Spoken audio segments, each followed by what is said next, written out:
Are ads about a thumb pinky trick for preventing dementia legit? What's up with the so-called finger switch challenge? Perhaps you can relate to this. When I log into my Alzheimer's Proof YouTube channel, unsurprisingly, I get bombarded with dementia-related advertisements. When there's a potentially useful new product, I don't actually mind it. But what I've noticed lately is a crop of vague, AI-driven ads that seem designed to do nothing more than to try to land me in a sales funnel. One that keeps popping up claims to be able to reveal a simple finger trick for dementia or to prevent dementia or something along those lines. Is this trick worth bothering with? To answer that, I decided to do a little Google-assisted sleuthing. So in this video, I'll let you know what I discovered.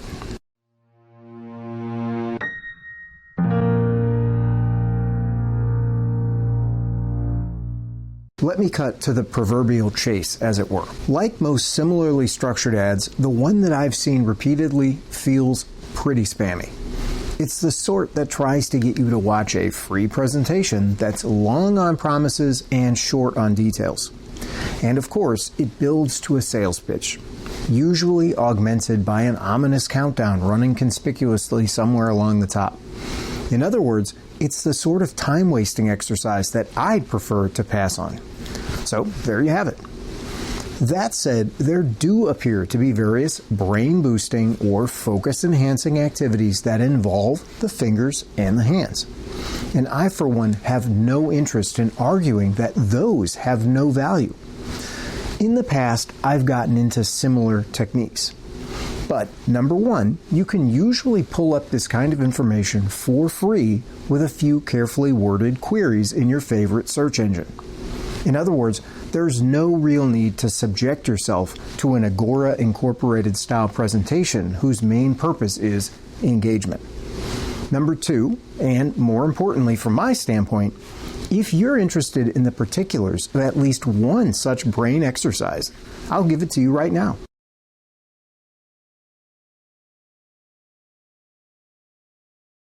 Variously named the pinky thumb switch or the finger switch challenge, it's easy to describe. But like balancing on one foot, which by the way is also said to help support cognitive health, it can be a bit difficult to execute. Especially, but not exclusively, for someone who has cognitive impairment. It goes like this. Put your right hand forward and extend your thumb, just like you were giving a thumbs up. Now keep your right hand in place while you bring your left hand forward as well. Except with this hand, you're going to extend your left pinky finger like so. You'll notice that if you try to keep the thumb and the pinky finger pointed straight up, both hands will be rotated slightly differently. The actual exercise involves alternating hands. In other words, you'll be putting your left thumb up in place of your left pinky, and you'll put your right pinky up instead of the right thumb.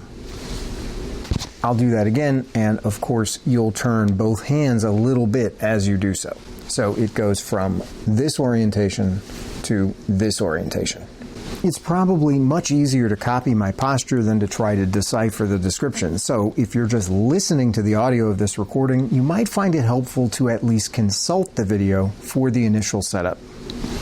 You'll go back and forth, switching the thumb and pinky positions and trying not to get mixed up, which, if I'm being honest, is harder than you might think. And I'm not cognitively impaired, at least as far as I know. Hopefully, I haven't set myself up for any snarky comments. To make this finger switching exercise more challenging, you can simply increase your speed. As I was concluding editing for this video, I also discovered an alternative way to perform the thumb-pinky switch, one that does not require the hands to be oriented differently, but rather has the finger and thumb oriented differently.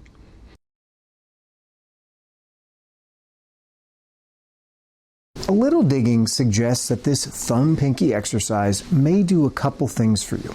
Here's what one Asian public health journal had to say.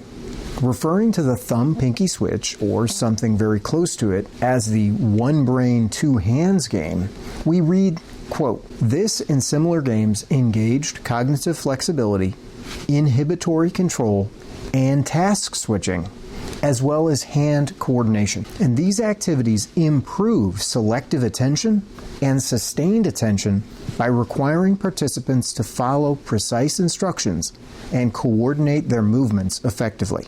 Inhibitory control is a fancy phrase for a kind of self-control. In this context, it's control over what you think about and how you adapt your behavioral responses in order to achieve specific goals. Similarly, cognitive flexibility has to do with adapting to changes or overriding habits. Another website of unknown reliability suggests that the thumb-pinky switcheroo helps, quote, to stimulate the brain to balance both its left and its right hemispheres. Of course, the background here is that our brains are divided into two hemispheres. And there's this idea that even though they work together, each hemisphere is somewhat specialized. This belief in hemispheric specialization is called lateralization. The prevailing view seems to be that the left hemisphere is mostly concerned with so-called analytic activities, such as those involving language processing and logical thinking, whereas the right hemisphere is associated with tasks categorized as creative and with visual spatial reasoning. So, a possible takeaway for the thumb-pinky exercise may be that it activates both hemispheres, and this may have an overall cognitively stimulating effect, whether you're mildly cognitively impaired or normally functioning. I hasten to add that this may not have anything to do with the oft-heard folk psychology claim that people tend to be either left-brained or right-brained. For example, recently, one neuroscientist at the University of Utah complained that, quote, the personality types associated with this terminology, left brain and right brain, seem to have nothing to do with hemisphere activity as it is actually observed on brain scans. Of course, I have no way to evaluate the claim either way, and even trying would take us far afield from the topics at hand.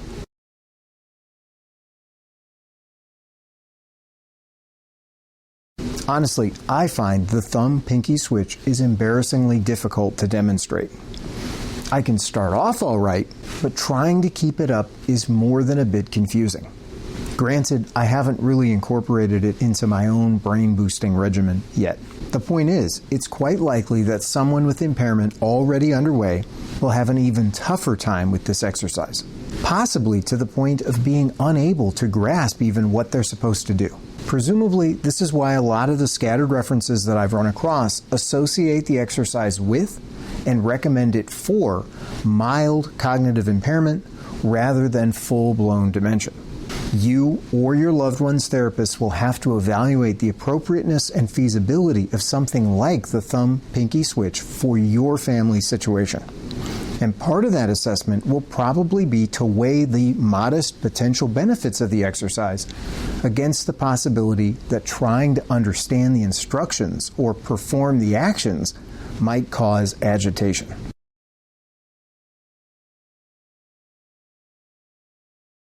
Lastly, I did also run across a description of a two-finger test in dementia.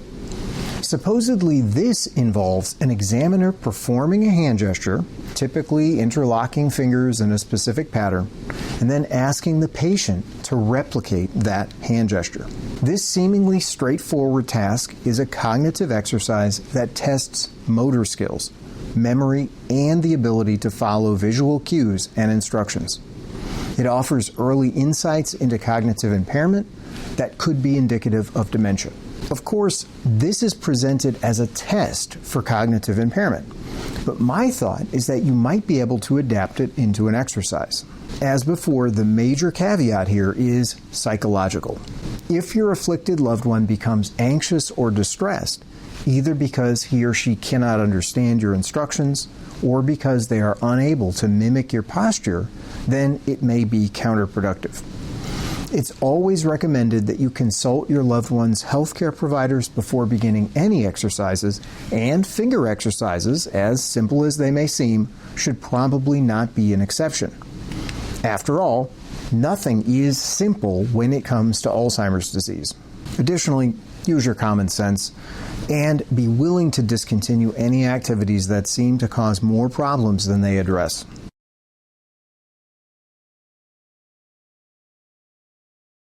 Notwithstanding some possibly misleading claims delivered via AI-generated advertisements, it's important to keep in mind that no brain-stimulating activity is magical. The pinky and thumb switch is an exercise.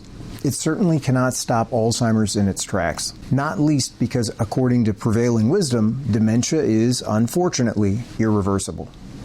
Like any exercise, the gains you or your loved ones see will likely be modest. And even then, improvements will take time. There's no reason to think that cognitive exercises are different from physical exercises in this regard. If you took up water aerobics or weightlifting tomorrow, it would take a while for you to see improvements to your endurance or your muscle tone.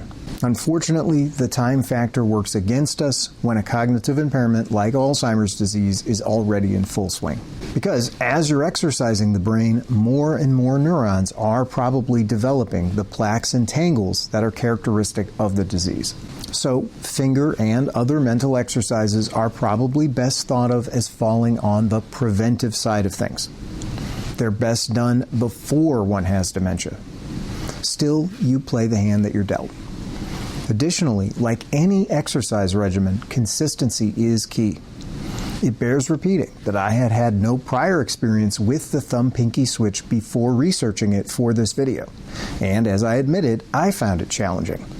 On the assumption that sticking with it might help to buttress cognitive function in some way, and given the exercise's more or less straightforward description, it might be worth adding it in wherever you can, for your afflicted loved one or even for yourself. But to bring it back around to the video title, I don't see any reason for you to get sucked into watching spammy videos in order to learn about any of this. So I hope you found something of use in this video. If you did, please register your appreciation by giving it a like. If you know someone who might be interested in the video, please consider sharing the original link. Subscribe for more content, and don't hesitate to comment with feedback or topic suggestions. But either way, thanks for watching.